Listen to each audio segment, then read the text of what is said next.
Monsieur d'Espagna, c'est un plaisir de vous revoir. Réciproque. Euh, vous avez écrit en 1979 un livre qui s'intitule À la recherche du réel, Mm. que j'ai lu dès après sa sortie et qui a déterminé la suite de mon évolution, Oui, sinon professionnelle, du moins intellectuelle, et même oui. professionnelle d'une certaine façon. Professionnel aussi, j'ai l'impression, oui. Et c'est un livre qui a donc une certaine puissance destinale, qui d'un un point de vue était prophétique, puisqu'il annonçait des choses que les physiciens vont démontrer par l'expérience un peu plus tard. Oui.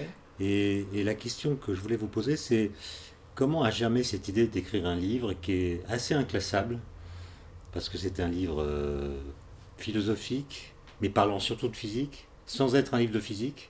Comment est-ce qu'il a mûri dans votre itinéraire personnel? Puisqu'à l'époque où vous l'avez écrit, vous aviez quel âge à peu près? Vous aviez 50 ans? Un peu plus de Oui, 50? non, un peu moins de 50, il me semble. Attendez, je suis dit en 21, il faut faire Ah bah non, ça fait 58 ans. Ah, 58 ans déjà. Ah oui. Ah oui, en effet. Oui, oui. Et bon, bah, C'est comme ça. c'est comme ça, oui. C'est comme ça. Bon, comment ça a mûri? Eh bien, voilà. Dès mon enfance, ou petite adolescence, je me suis posé des questions concernant le monde, comment le monde est fait. J'avais envie de comprendre. Il y a beaucoup d'enfants, je crois, qui éprouvent cette envie, mais pas tous, hein, pas tous, mais enfin beaucoup.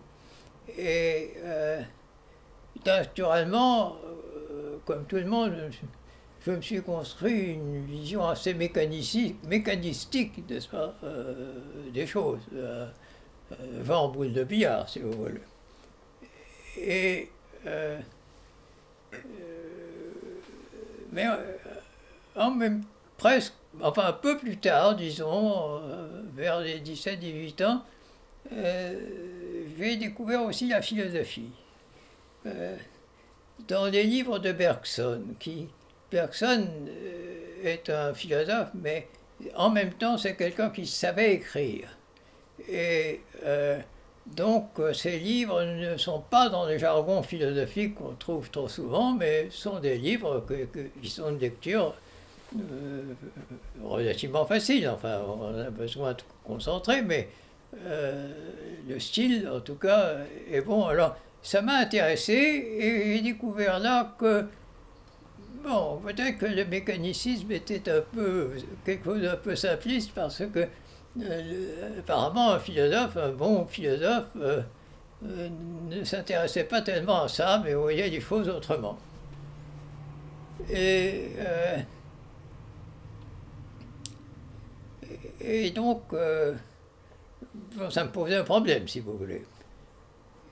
Et alors, un livre m'a beaucoup intéressé, justement à cause de ce problème que vous me posez.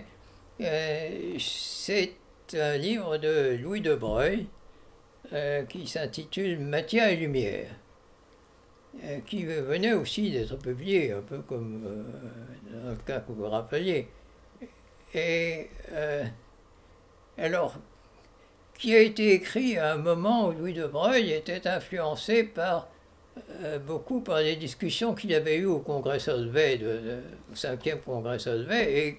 Celui de Et 1927, c'est ça? c'est ça, oui. Où il y a eu la grande rencontre entre Einstein et Bohr et Oui, c'est ça, Einstein, Bohr et Pauli. Pauli. Et Pauli avait été très critique, paraît-il, euh, à propos de l'attitude justement un peu mécaniciste qu'avait adoptée Louis de Broglie.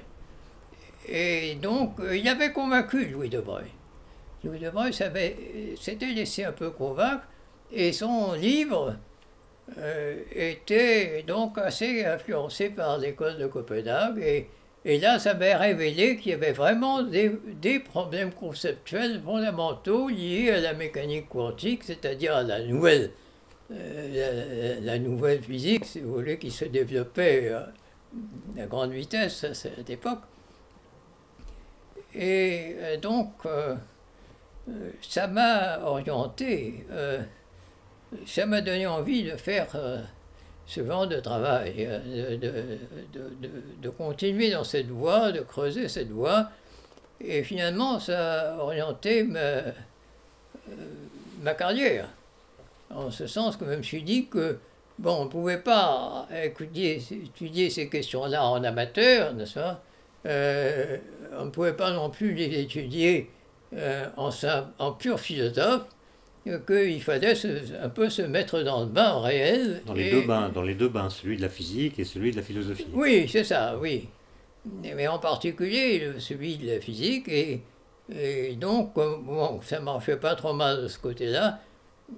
À ma sortie de l'X, finalement, j'ai choisi la recherche scientifique. Et je suis entré au CNRS, et justement dans l'équipe de Louis Debreuil. Et alors, quel est le chemin qui a séparé ce doctorat que vous avez fait à ce moment-là et le livre? Voilà. Eh bien, quelques années après, dans les années 50, 55 par là, j'étais chercheur au CERN, le Centre européen de la recherche nucléaire qui se trouve toujours à Genève, aux environs de Genève. Et bon, donc je faisais là le travail qu'on attendait de moi, si vous voulez, c'est-à-dire c'est un endroit où il y a des théoriciens, mais il y a aussi encore beaucoup plus d'expérimentateurs avec des très grosses machines et qui s'intéressent à la physique nucléaire, mais en fait, la physique dite des particules élémentaires ou des hautes énergies, comme on voudra. Et là, ce qu'on attendait de nous dans le groupe théorique, c'était essentiellement de développer des théories ou d'affiner les théories des autres pour essayer de suggérer aux expérimentateurs de nouvelles expériences à faire, enfin, pour tester les théories en question. Et bon, je faisais ça, mais en gardant mon idée quand même que ce qui m'intéressait, c'était le problème plus fondamentaux. Et alors, j'ai découvert, pas tout de suite, mais au bout d'un certain temps, j'ai découvert par hasard que dans cette même équipe de physique théorique du CERN, il y avait un de mes confrères qui avait lui aussi ce même souci, n'est-ce pas? Je connais son nom. John Bell. Oui, j'aurais pu John le dire. Bell est un physicien qui faisait très très bien le travail que je viens de vous décrire. Les expérimentateurs se pressaient dans son bureau pour avoir des nouvelles idées de découverte, d'expérience. Et mais un peu comme moi, très comme moi, et pas en catimini, mais enfin presque, disons, à part, il étudiait aussi ce genre de problème que je viens de dire, un peu sur des fondements, n'est-ce pas, un peu philosophiques. Et il s'est trouvé qu'il y a eu une idée remarquable. Juste avant que je fasse cette découverte, mais juste avant, quelques mois avant. Et enfin, que je le découvre lui-même, si vous voulez, que nous nous découvrions mutuellement. Et son idée peut se résumer très simplement, si vous voulez. Ça a été de démontrer que si le monde est purement mécanistique, ce n'est qu'une grosse mécanique, alors une certaine inégalité doit être vérifiée. C'est une conséquence simplement de cette hypothèse que je viens de dire. Et donc, ça pouvait constituer un test.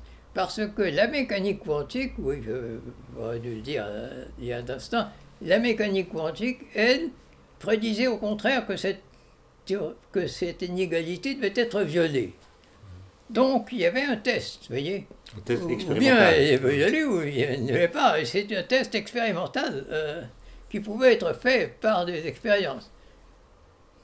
Et alors, nous nous sommes attelés, John Bell et moi, de concert, à essayer de convaincre les expérimentateurs de faire cette expérience, qui était difficile, il faut dire. À l'époque, il n'y avait pas de laser, il n'y avait pas de... Oui, c'est ça. Et les lasers, il me semble qu'ils Ils commençaient à apparaître, mais ils n'étaient pas très peut-être, fiables. je ne me rappelle plus exactement. Mais en tout cas, c'était difficile.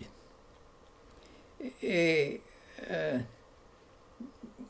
et les expérimentateurs du CERN n'étaient pas intéressés du tout. Parce que ça leur paraissait trop philosophique, donc trop vague, trop idées, questions générales, n'est-ce pas? C'était pas très intéressant. Alors, on a dû chercher un peu ailleurs, et finalement, j'ai eu de la chance, parce que à cette époque-là, je travaillais en partie au CERN et en partie dans l'université où j'avais été élu, et qui était Paris-Orsay, vous savez, Paris-Sud. Paris-Sud, à Oui. Orsay. C'est ça. Et là, j'ai discuté avec différentes personnes, et en particulier avec le directeur du laboratoire d'optique, qui m'a dit qu'il avait un jeune étudiant qui était très brillant, très bon expérimentateur, et en même temps intelligent et capable de comprendre les théories. On peut être les deux. Il cherchait une thèse, il cherchait un sujet de thèse, et qu'il fallait lui donner un bon sujet de thèse. Si possible, sortant un peu à l'écart du reste. Et alors son nom, c'était Alain Aspect. Alors, bien sûr, j'ai tout de suite pensé à notre projet d'expérience, n'est-ce pas? Et j'ai conseillé à Alain Aspect d'aller à Venise voir John Bell. Ils ont discuté et finalement, Alain Aspect a trouvé en effet que c'était très intéressant et il a choisi ça comme sujet de thèse lui-même. Et il s'est lancé dans ce travail. Il n'était pas le seul. D'autres physiciens, plus chevronnés que lui, qui n'était pas du tout, avaient déjà travaillé un peu dans ce domaine-là, mais avec des résultats qui ne coïncidaient pas d'un laboratoire à l'autre, donc il y avait des problèmes. Alors, John Bell et moi, nous avons décidé d'organiser un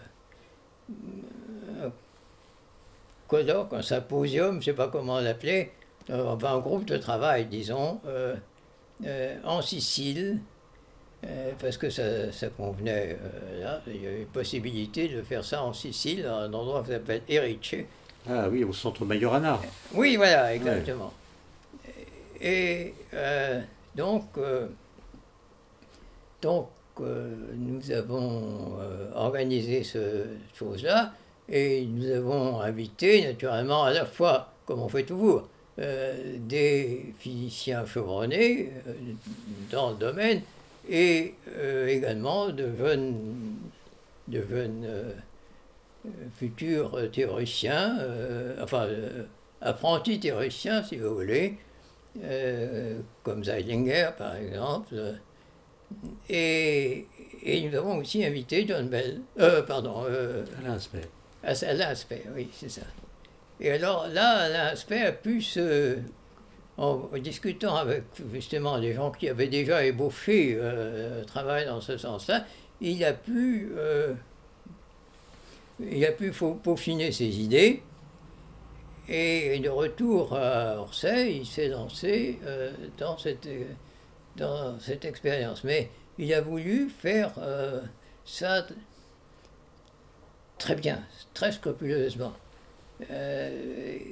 C'était une expérience si on négligeait certains détails ou si on ne les creusait pas à fond, risquait de donner des résultats faux. Donc, ça lui a pris beaucoup de temps pour élaborer, avec une toute petite équipe de 3 ou 4 personnes, pour peaufiner son expérience. Et il n'a pas voulu publier ses résultats préliminaires avant que justement il y ait les confirmations qu'il fallait trouver. Et donc ça a pris pas mal de temps. Finalement, sa publication définitive dans Physical Review Letters n'a été faite qu'en 1982. C'est-à-dire après la publication de mon livre. Mais vous, déjà... vous aviez deviné le résultat, enfin vous auriez facilement parié toute votre fortune oui. sur le résultat qui a été effectivement trouvé. Oui, c'est ça. Et le livre précède quand même l'expérience, enfin en tout cas précède les résultats de l'expérience. C'est ça, il n'y avait que des expériences préliminaires et donc il n'est plus faire état que de ça, si vous voulez. Mais l'argument que vous aviez, c'était un argument... puisqu'il n'y avait pas de preuve expérimentale à l'époque, oui. pas encore, oui. C'était un argument presque esthétique, c'est-à-dire vous n'aimiez pas le mécanicisme. Est-ce qu'on a le droit de dire ça? Non, pas tout à fait. Un peu quand même. Écoutez, vous auriez été triste qu'il n'y ait pas eu de violation des idées. Oui, j'aurais été triste, mais vous auriez accepté. Ah oui, bien sûr. De même que John Bell, qui lui était plutôt mécaniciste, qui s'attendait à un résultat. Malheureusement, il est mort avant. Non, non. Il est mort avant l'expérience. Mais non, pas du tout. Il est mort bien après. Il est mort 10 ans après. Il est mort en 90. Et l'expérience... Bon, je croyais qu'il était mort avant. Non, non, il est mort en 90. Il y a déjà longtemps, mais enfin... Et quelle était sa réaction alors? Eh bien, sa réaction a été d'accepter. Et même ses résultats préliminaires, il a dit, c'est assez convaincant et... j'accepte. Il faut dire qu'il avait trouvé une espèce de manière de concilier ses vues et enfin bon. En tout cas, il a accepté et donc voilà. Mon livre, si vous voulez, si ça avait été les résultats que John Bell prévoyait, j'aurais accepté aussi. Vous voyez, c'était pas une conviction ancrée chez moi au point de refuser l'expérience, les résultats expérimentaux. Je croyais aux résultats expérimentaux essentiellement. Mais enfin voilà, il faut tourner comme ça. Et alors, quelle a été la réaction des physiciens? Est-ce qu'ils ont compris l'importance de ce résultat qui va engendrer ce que Alain Aspect appelle justement une deuxième révolution quantique, c'est-à-dire qu'on va utiliser cette non-séparabilité que son expérience a démontrée pour faire des nouvelles choses, par exemple pour faire de la cryptographie quantique, pour faire de la téléportation d'états physiques, peut-être un jour l'ordinateur quantique. Donc ça a été vraiment un résultat très fondamental. Est-ce que les physiciens à l'époque, en 81, 82, 83, ont tout de suite pris conscience que ce serait décisif? Pas tout de suite. Pas tout de suite. C'est venu progressivement et plutôt chez des physiciens qui étaient de bons physiciens manifestement, mais de très bons physiciens, mais quand même un peu à la marge, dans des petites universités ou des universités de moyenne importance, plutôt que dans les grands centres où on est polarisé sur certains types de problèmes tellement gros efforts sont faits pour étudier ces types de problèmes-là que... Il n'y a pas de diversion possible. Il n'y a pas de... Voilà, exactement. Mais enfin, c'est venu quand même. C'est venu quelques années plus tard. Donc au début, Alain Aspect, je crois, était un peu ennuyé parce que il était considéré un peu de travers par la communauté physicienne et,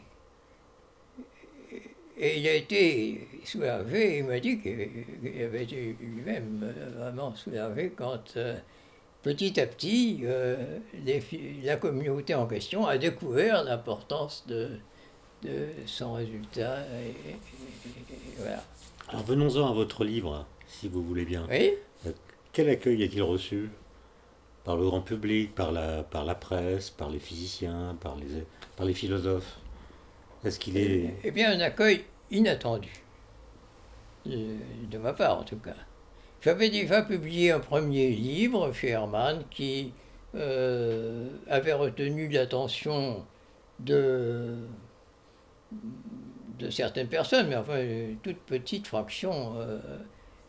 La presse française n'en avait pas du tout parlé, contrairement à la presse anglo-saxonne, qui, elle, avait publié 2 articles là-dessus, dans le Time Literary Supplement et un autre.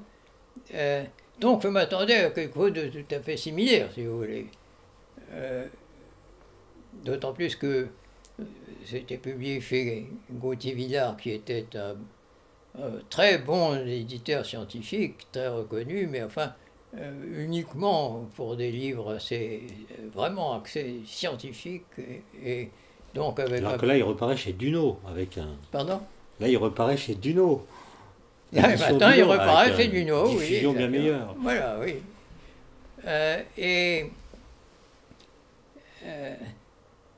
Donc ça a intéressé les gens, pas seulement les journalistes, mais aussi les lecteurs.